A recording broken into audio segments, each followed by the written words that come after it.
America को लेकर जो बाइडन के आने के बाद। इस सारी सूरत पर बात करने के लिए माहिर बैनुल-अक़वामी उमूर यासिर मसूद साहब मुझे प्रोग्राम में वीडियो लिंक पर ज्वाइन कर चुके हैं। यासिर साहब बहुत शुक्रिया आपके वक्त का। यासिर साहब, यूएस और पाक रिलेशन की अगर तारीख देखें तो जब भी यूएस को जरूरत रही है पाकिस्तान फ्रंट लाए रहा है, पाकिस्तान को बड़ा अच्छे तरीके से इस्तेमाल किया जाता रहा, लेकिन जब पाकिस्तान की जरूरत नहीं होती तो जो अमेरिका की फॉर्मुलेशन है, पॉलिसी फॉर्मुलेशन, उसमें पाकिस्तान की इंपॉर्टेंस बिल्कुल ही खत्म हो जाती है, नहीं नजर आती। तो क्या बाइडन आ जाएंगे तो उसके बाद आपको लगता है कि पाकिस्तान के हवाले से जो पॉलिसीज है उनमें कुछ तब्दीली आएगी, कुछ बेहतरी आएगी? बहुत मेहरबानी काशिफ साहब, आपका बड़ा इंपॉर्टेंट क्वेश्चन है कि अगर हम यूएस और पाकिस्तान के, अमेरिका और पाकिस्तान के ताल्लुकात तारीखी तनाज़ुर में देखें तो 1950 से ऑनवर्ड जो, और स्पेशली सेकेंड वर्ल्ड वॉर के बाद, दूसरी जंग अज़ीम के बाद जो है वो इंटरनलाइजेशन जो हुई है अमेरिका की पॉलिसीज़ को, यानी उसने रीजन से बाहर हट के अपनी पॉलिसीज़ को इम्प्लीमेंट करने की या पॉलिसी फॉर्मुलेशन की कोशिश की है। तो अमेरिका जो है वो बिगर पावर है, सिर्फ रीजनल हेजेमोन नहीं है बल्कि पूरी दुनिया का हेजेमोन है। पूरी दुनिया के ऊपर उसने जो है वो एक किस्म का अपना कब्जा जमाए रखा है। तो किसी भी हेजेमोन के साथ ताल्लुकात के लिए छोटी डेवलपिंग स्टेट्स जो होती हैं या न्यू बॉर्न स्टेट्स जो होती हैं उनको ज़रूरत पड़ती है उनकी, और एलाइज होना या किसी की साइड लेना ये इंटरनेशनल रिलेशंस में जो है ये बड़ी इंपॉर्टेंट सी बात है। तो अगर हम देखते हैं तो अमेरिका के साथ जो हमारे अगर तारीखी ताल्लुक को भी देखें तो वो कभी भी स्ट्रेटेजिक ताल्लुक नहीं रहे, बल्कि वो हमेशा से जो है वो ट्रांजैक्शनल रिलेशंस रहे हैं या नीड बेस्ड रिलेशंस रहे हैं। जब जरूरत हुई है तो अमेरिका ने हमेशा हमारी तरफ जो है वो हाथ बढ़ाया है, चाहे हम डिफेंस टाइज की बात करें या जो है बाकी तनाज़ुर में भी इसको देखें। तो आपके क्वेश्चन की तरफ आता हूँ कि जब भी उनको ज़रूरत हुई है उन्होंने पाकिस्तान की तरफ हाथ बढ़ाया है, पाकिस्तान से ताल्लुकात मजबूत करने की कोशिश की है। चाहे हम अगर रिसेंट टाइम में वॉर ऑन टेरर की बात करें, कभी हम फ्रंट एलाई स्टेट्स रहे हैं, कभी हम नॉन नेटो स्टेट वो उनके एलाई रहे हैं, कभी हम फ्रंट एलाई जो है उनके साथ रहे हैं। तो इन सारे फैक्टर्स में ये जानने की ज़रूरत है कि ये एक कॉमन सी बात है उनके लिए, लेकिन पाकिस्तान को कैसे अपनी स्ट्रेटेजिक जो कंपल्शंस हैं उनको कैसे रीलाइन करना है, इसकी बहुत ज़्यादा ज़रूरत है। और ये एक अहम बात है कि अब पाकिस्तान इस नहज पे पहुंच चुका है जब पाकिस्तान ने अपना ब्लैक एंड वाइट देख लिया है। चाहे अगर हम वॉर ऑन टेरर के बाद से जो है वो ऑब्वियसली पाकिस्तान के उनके साथ जो ताल्लुकात हैं वो काफ़ी हद तक ख़राब हुए और स्पेशली ट्रंप एडमिनिस्ट्रेशन में वो ऑल टाइम लो पे चले गए हैं। तो यासिर साहब, अगर वन बेल्ट वन रोड मंसूबे की बात की जाए, आप सीपैक के हवाले से एक्सपर्टीज रखते हैं, सीपैक पर आपने काम भी किया पहले से, इसके साथ साथ आप आईआर के ऊपर भी बड़ी गहरी नजर रखते हैं, इंटरनेशनल रिलेशंस जो रहे हैं। अगर हम सीपैक के वन बेल्ट वन रोड मंसूबे की बात करें तो ट्रंप स्पेसिफिकली जो है वो भारत को इस्तेमाल करते रहे हैं इस खास मंसूबे के तहत के इसको सबोताज किया जा सके। बाइडन के हवाले से कहा जाता है जी पॉलिटिकली काफी बेहतर इनके असर रसूख है, पॉलिटिकली सेंस बेहतर है, ट्रंप से थोड़ी मुख्तलिफ है, आम फहम ये ख्याल किया जा रहा है लोगों की नजर में। आप क्या समझते हैं सीपैक में रिलेटेड जो वन बेल्ट वन रोड है इसको लेकर भी कुछ पॉलिसीज बेहतर होंगी? देखिए, जो उनकी पॉलिसी रही है, अगर हम ट्रंप एडमिनिस्ट्रेशन की बात करें तो इसमें तो बड़ा जो है वो ओपन क्रिटिसिज्म रहा है, यानी कि ट्रंप के टाइम के ऊपर जो है वो ना सिर्फ अमेरिकन एडमिनिस्ट्रेशन ने खुद सीपैक बड़ा इशू रहा है, तो अब ये इशू रिजॉल्व होगा?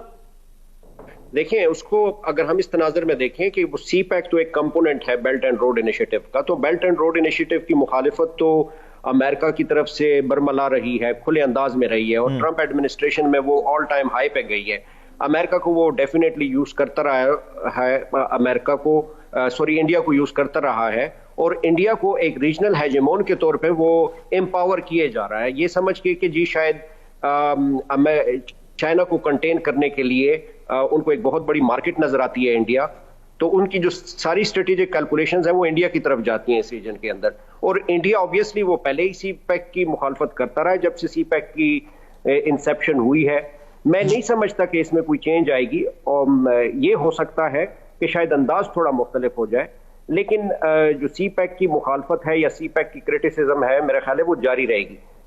लेकिन इससे हट के हमें क्या करने की जरूरत है, चाहे वो जितनी भी मुखालफत सीपैक की रहे, वो जितना भी क्रिटिसिज्म चाहे अमेरिका की तरफ से आए, चाहे इंडिया की तरफ से आए, या चाहे किसी और मुल्क की तरफ से आए। देखिए, हमने इतने टाइम से हम जियो स्ट्रेटेजिक और जियो पोलिटिकल कंपल्शंस के अंडर रहे हैं। पाकिस्तान पिछले 70 साल से जो है वो जंगे लड़ता रहा है या प्रॉक्सी वॉर्स का हिस्सा रहा है, या डायरेक्टली और इनडायरेक्टली। लेकिन अब ये हमें जो है एक ट्रांजिशन चाहिए, हमें आगे बढ़ना है। ये पहली दफा है कि पाकिस्तान को मौका मिला है कि हमने जो अपनी अटेंशन है, हमने अपनी प्रायोरिटीज को डिफाइन किया है। और मेरा ख्याल है CPEC जो है उसका एक डिसाइडिंग फैक्टर है।